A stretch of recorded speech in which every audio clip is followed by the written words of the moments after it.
एक बड़ा interesting topic sales tax की रजिस्ट्रेशन। इस हवाले से जो लोग टेक्निकल समझते हैं उनके लिए ये टॉपिक है प्रायर टू रजिस्ट्रेशन टैक्स, और जो लोग नहीं समझते उनके लिए ये है कि जब FBR आपको बाई फोर्स रजिस्टर्ड कर देता है सेल्स टैक्स में तो क्या होगा। आज इस पे बात करते हैं।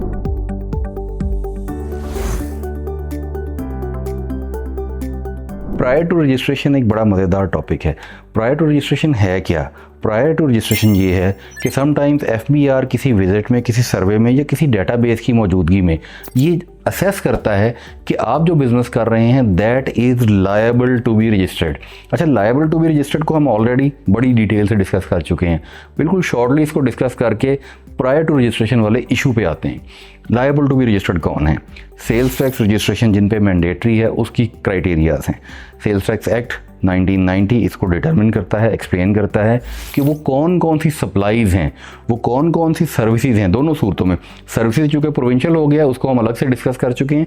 सप्लाई ऑफ गुड्स पे आते हैं, वो कौन कौन सी सप्लाईज़ हैं जो कि सेल्स टैक्स में रजिस्टर्ड होते हुए आपने करनी है, या वो कौन कौन सा बिजनेस है जिसमें सेल्स टैक्स रजिस्ट्रेशन मैंडेटरी है। अब इसमें होता क्या है? होता यह है कि FBR किसी जगह को, किसी टैक्स पेयर को पकड़ता है या उनके पास कोई डाटा आता है। वो अब क्या करते हैं कि वो उस डाटा की बेस पे आपको ना सिर्फ कंपल्सरी रजिस्टर्ड कर देते हैं, बल्कि जितना उनके पास डाटा अवेलेबल होता है जो कि किसी भी फॉर्म में होता है, प्रायर टू रजिस्ट्रेशन जो आपकी रजिस्ट्रेशन से पहले का डाटा है वो उठाते हैं और उस पर आपको टैक्स लगा देते हैं। अब ये एक ऐसा टॉपिक है जो कि कोर्ट्स में बहुत ज़्यादा एडजुडिकेट हुआ है। इस पे मुख्तलिफ आरा हैं। कुछ जगहों पे ये टैक्स पेयर की फेवर में फ़ैसला हुआ है, कुछ जगहों पे ये टैक्स पेयर के अगेंस्ट फ़ैसला हुआ है। अब इसका थीम क्या है और कॉन्सेप्ट क्या है और किस तरह एडजुडिकेशन हुई है? देखिए, रजिस्ट्रेशन हम एक कॉन्सेप्ट समझते हैं कि आप सेल्स टैक्स में अभी रजिस्टर्ड हुए नहीं हैं तो आप सेल्स टैक्स इनवॉइस इशू नहीं करेंगे, आप इनपुट टैक्स नहीं लेंगे। इनपुट टैक्स का मतलब है जो परचेज कर रहे हैं उस पे जो सेल्स टैक्स है वो भी आप क्लेम नहीं करेंगे। अब यहाँ पे हमारा मौक़िफ़ क्या है? जब भी प्रायर टू रजिस्ट्रेशन का टॉपिक आता है हमारा मौक़िफ़ ये होता है कि अगर आप हमारी सप्लाईज़ पे सेल्स टैक्स चार्ज कर रहे हैं तो हमने वो चीज़ भैया घर तो बनाई नहीं, हमने वो चीज़ पीछे से परचेज़ की है। तो अगर हमने वो चीज़ परचेज़ की है तो उस पर हमने पीछे टैक्स दिया हुआ है। तो आप अगर हमारी सेल्स पे टैक्स लेना चाहते हैं तो हमें परचेज़ का टैक्स भी अलाउ करें। अच्छा, यहाँ पे कानून में एक क्लैरिटी है। कानून ये कहता है कि आपको इनपुट टैक्स का बेनिफिट नहीं मिल सकता जब तक कि आप रजिस्टर्ड नहीं होते। तो हम ये कहते हैं कि फिर आउटपुट टैक्स हम कैसे दें जब तक कि हम रजिस्टर्ड नहीं थे। लेकिन FBR ये कहता है कि आप लायबल टू बी रजिस्टर्ड थे, इसलिए आपको पेनलाइज किया जाता है। अब ये लायबल टू बी रजिस्टर्ड पे आके अदालतों ने दोनों तरफ फैसले दिए हैं। समटाइम्स ये फैसले टैक्स पेयर के हक में हुए हैं और समटाइम्स ये फैसले टैक्स पेयर के अगेंस्ट हुए हैं। अच्छा, जो हक में फैसले हुए हैं उसमें उन्होंने ये दलील मानी है कि जी आप प्रायर टू रजिस्ट्रेशन के एक बंदा सेल्स टैक्स नंबर उसने लिया ही नहीं हुआ तो आप उसको सेल्स टैक्स कैसे चार्ज कर रहे हैं, या उसकी आप इनपुट अलाउ करें। फिर अगर आप उसकी परचेज अलाउ नहीं कर रहे तो आप उसकी सेल पे भी टैक्स नहीं ले सकते।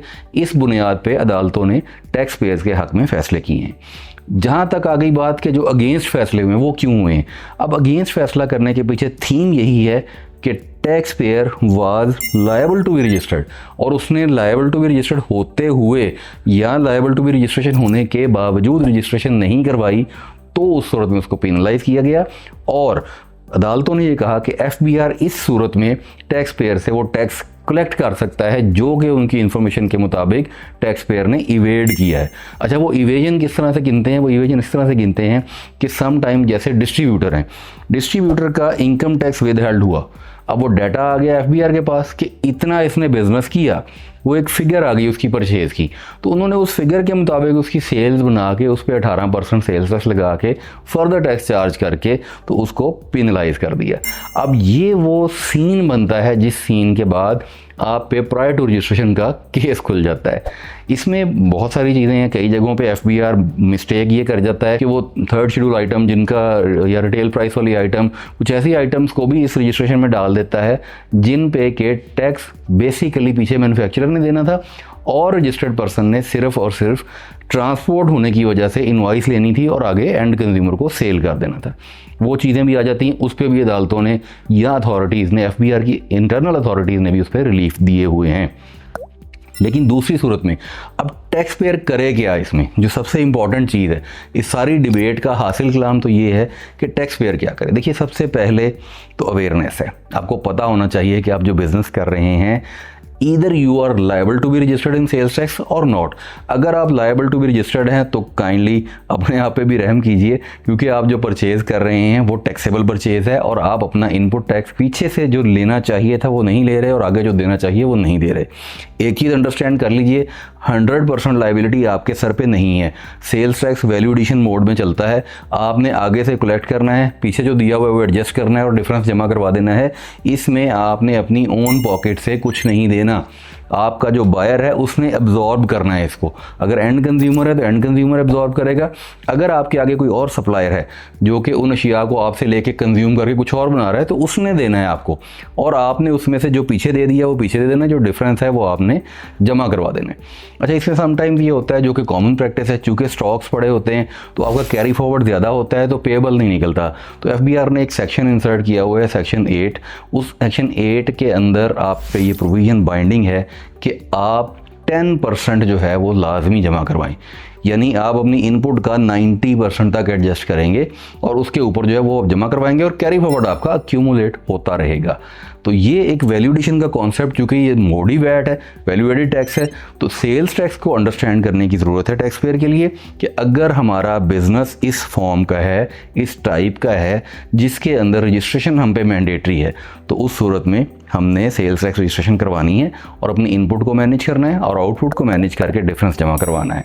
तो ये जो प्रायर टू रजिस्ट्रेशन वाला कॉन्सेप्ट है, इससे आपको खुद अपने आप को बचाना है और एहतियात करनी है कि आप किसी ऐसे मुश्किल फैसले की जद में ना आ जाएं जिस पे दोनों तरफ रिलीफ दिए हुए हैं।